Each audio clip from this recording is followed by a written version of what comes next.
এই যে সাহরির কথা বলছেন না, আমরা বরকতের সময় সাহরিটা খেয়ে থাকি। যখন আমরা সাহারি খাচ্ছি তখনই রাসূল সাল্লাল্লাহু আলাইহি ওয়াসাল্লাম বলেছেন সময়টাই হচ্ছে বরকতময়, তাই না? এমনিতে তাহাজ্জুদের সময়। আচ্ছা আপা, এই সময় যে আমরা সাহরিটা খাবো, যেটা আমি পরবর্তী দিন সারা রোজাটাকে আমাকে কি করতে হবে, কন্টিনিউ করতে হবে, কি কি খেলে, মানে যেহেতু শুরুই করবো আমি সাহারি দিয়ে, এটার মধ্যে খাবারটা কি থাকা উচিত? একজন চিকিৎসক হিসেবে আপনি কি পরামর্শ দিবেন? আসলে সবচেয়ে বড় চিকিৎসক হলো হযরত মুহাম্মদ সাল্লাল্লাহু আলাইহি সাল্লাম। সবচেয়ে বড় চিকিৎসক। হ্যাঁ, তাকে দিয়েই আল্লাহ দেখিয়ে দিয়েছেন যে আসলে কি খেলে, কিভাবে খেলে, কতটুকু খেলে, কখন খেলে একজন মানুষ সুস্থ থাকবে।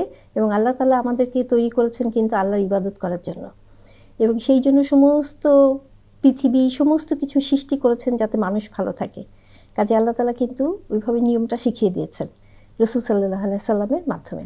রাসূল সাল্লাল্লাহু আলাইহি সাল্লাম কি করতেন, উনি কিন্তু সেহরির সময় হালকা খেতেন, খেজুর খেতেন, উনি পানি খেতেন, এবং অন্যান্য যে খাবারগুলো সেই খাবারগুলো আসলে খুবই, আমরা যেটা বলি আসলে খুবই সহজ পাচ্য, যেটা সহজে অ্যাভেলেবেল এবং শরীরের জন্য ভালো, সেই রকম খাবারগুলো খেতেন। এবং আমরা কিন্তু খাদ্যের একটা মূলনীতি জানি, সেটাও কিন্তু আমাদেরকে রাসূল সাল্লাল্লাহু আলাইহি সাল্লাম শিখিয়ে দিয়েছেন। তো আমরা কিন্তু খুব ভারী খাবার খাই সাহরিতে। হ্যাঁ, ভারী খাবার যদি আমি খাই, সায়েন্টিফিক্যালি ভারী খাবার তো হযরত মুহাম্মদ সাল্লাল্লাহু আলাইহি সাল্লাম খান নাই। তা আমরা যদি তার আসলে তার অনুসারী হই, তাহলে উনি যেটা করেছেন সেটাই তো আমাদের ফলো করা উচিত। এবং আমরা বিশ্বাসী, আমাদের কিন্তু এই বিশ্বাসটা থাকতে হবে যে আল্লাহ রসুল যেটা করেছেন সেটা আমাদের জন্য কল্যাণকর।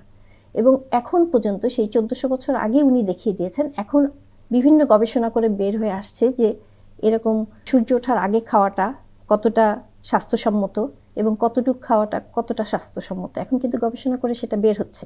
আল্লাহ রসুল যে খেজুর খেতেন, কোনো জায়গায় এসেছে যে তোমার বাসায় যদি খেজুর না থাকে তাহলে তোমার বাসায় কিছুই নাই। আমরা আসলে যত খাবারই খাই, খেজুরের মতো এত পুষ্টিগুণ সম্পন্ন খাবার আসলে নাই, মানে খুবই কনসেন্ট্রেটেড এবং সব কিছু খুবই মানে কম্প্রিহেন্সিভ একটা খাবার। খেজুরের ভিতরে যে পুষ্টিগুণ আছে সেটা ধীরে ধীরে ধীরে ধীরে আমাদের অন্ত্রে, আমাদের শরীরে শোষিত হয়। আমাদের এই ভৌগোলিক অবস্থানে যেটা আমরা যেই ফলগুলো খেলে আমরা ভালো থাকবো সেটাই কিন্তু আল্লাহ তাআলা অ্যাভেলেবেল করেছেন। অর্থাৎ আপনাকে খেজুর বলতে এখানে আমার দর্শকের জন্য আপনি একটু স্পষ্ট বলবেন যে কারো ঘরে যদি খেজুর না থাকে তখন সে তার সিজন ফ্রুটসগুলো খাবে, মানে সেই সময়ের ফলটা সেই সময়, হ্যাঁ, যে ঋতুতে রোজা পড়ছে সেই ঋতুর খাবারগুলো। এবং রোজার বাইরেও আমরা যে ফলগুলো খাই সেটা হলো যেটা যেই সিজনে পাওয়া যায়, যেই ঋতুতে অ্যাভেলেবেল সেটা আমরা খাবো। এবং আমার দেশে যেটা অ্যাভেলেবেল, যার যার দেশে যেটা অ্যাভেলেবেল, কারণ আমরা কিন্তু জানি যখন ইম্পোর্টেড খাবারগুলো আসে বা ফলগুলো আসে তার ভিতরে কিন্তু প্রিজার্ভ করার জন্য বিভিন্ন ধরনের রাসায়নিক পদার্থ ব্যবহার করা হয়, যেটা অনেক সময় আসলে আমাদের স্বাস্থ্যের জন্য ক্ষতিকর।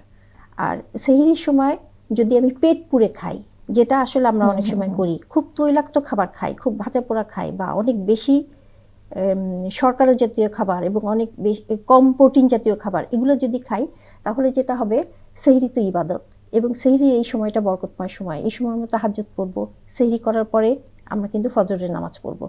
যতটুক খাবার খেলে সোজা হয়ে থাকতে পারো ততটুক খাবার খাও, আর পাকস্থলীর 3 ভাগের 1 ভাগ খাবার, 1 ভাগ পানি, 1 ভাগ খালি রাখো। এবং এরকম করে যদি আমরা খেতে পারি তাহলে আমরা সুস্থ থাকবো এবং আমরা কিন্তু আল্লাহর ইবাদতটা সুন্দরভাবে করতে পারবো। সায়েন্টিফিক্যালি বলা হয় যখনই বেশি খেয়ে ফেলা হচ্ছে তখন কিন্তু মানুষের ঘুম পায়, অলসতা আসে, পিপাসা পায়।